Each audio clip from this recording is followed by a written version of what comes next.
tonight. We have a very special program for you. Tonight is part of our Hungarian Jewish cinema program, which we're doing in collaboration with the JCC in Budapest. Tomorrow, there's a lot of coordination here. Tomorrow at 1 p.m., we're having a live Zoom, if that makes sense, with the filmmakers of both films that are a part of this program, 1945, if you've seen that one, and tonight's film. We're going to have a conversation with I believe the writers of those films, along with members of the Budapest community. And you can all be a part of that conversation. So please join us for the follow-up tomorrow. And I don't think you have to have seen both films, but both films are available virtually as well. Also coming up, just to share, there's a few tickets left to Final Decision next week, so please join us for that, a special screening that Focus Features and Participant Media are helping us put on. And then our last film this month is Searching for Mr. Rogoff by our good friend Ira Deutschman, about Douglas Rogoff, who was the owner of Cinema 5 and kind of revolutionized the art house experience, I'd say. For tonight's film, first of all, I want to say we had originally, for those of you who were familiar with, like, why is this so familiar? We have screened this film virtually, but this film was actually programmed to screen here on March 10th. I was told to cancel that night. So we ended up never screening this film in person. We've presented it virtually, and I thought it was just a beautiful film, and I think it plays very well. I think with some Hanukkah and light themes. I don't know if that fits in, but I thought this was a nice film to screen at this time of year, and to bring it back and to give it the theatrical experience that it deserves. And I'm glad that you're here to watch this together. And I think there's no better person to introduce this film than our good friend, Columbia University film professor Annette Insdorf. She's the author of Indelible Shadows, Film and the Holocaust. And I'll hand things over to her. Annette, thank you so much.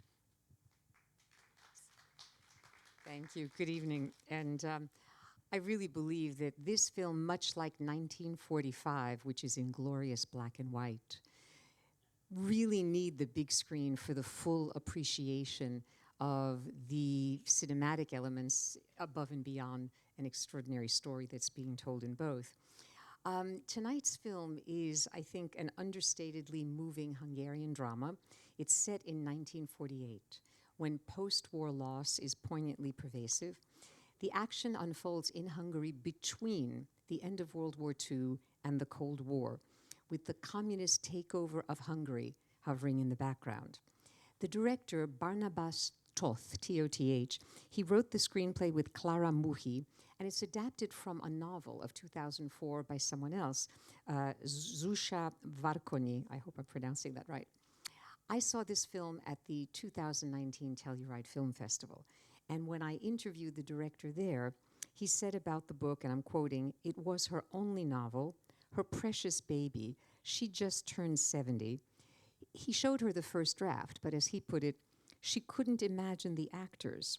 The novel turns into letters at the end till 1968.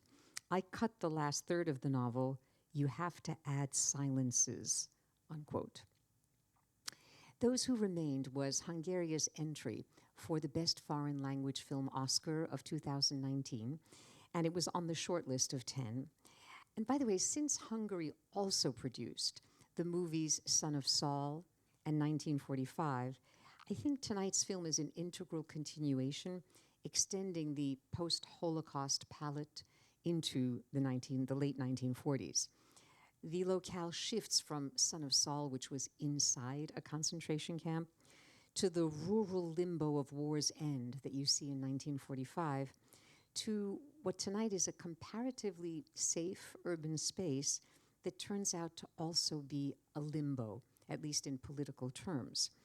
Jewish characters are once again vulnerable, even if their religious identity is in the background. And I think you, at least maybe some of you, will feel a connection to another superb film that was made 1 year earlier because of the acknowledgement of suspicion and surveillance. And I'm thinking of Cold War, the Polish film by Paweł Pawlikowski from 2018, which was also an Oscar nominee. Now, Barnabas Toth is a Hungarian director who was actually born in France, and he made award-winning shorts. He's also an actor. He appeared in a wonderful drama of 1998 directed by Agnieszka Holland for HBO. It was called Shot Through the Heart. You'll see how beautifully he works with other actors.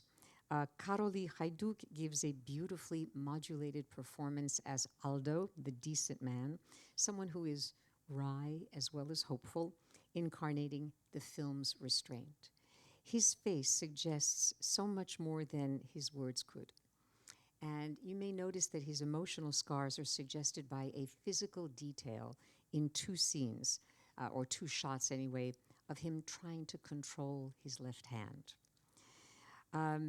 Abigail Schocke is so riveting as the smart, surly, 16-year-old character Clara. I thought she looked like a curious combination of Irene Jacob, Scarlett Johansson, and Patty Duke. Okay.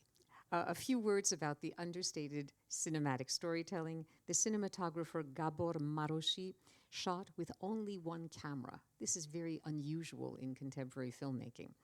The film opens with a slow motion shot following a nurse in a corridor.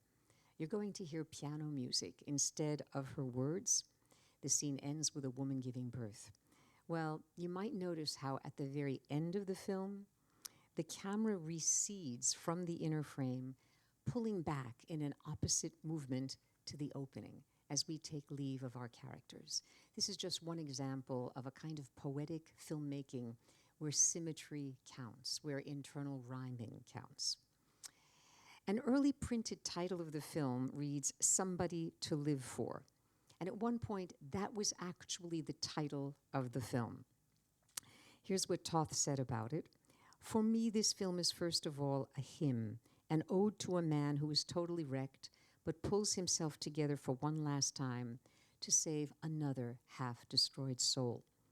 We've seen so many films about what happened before and during the Holocaust, but so few have shown us the fate of those who remained with us, those who came back, unquote. And now, those who remained.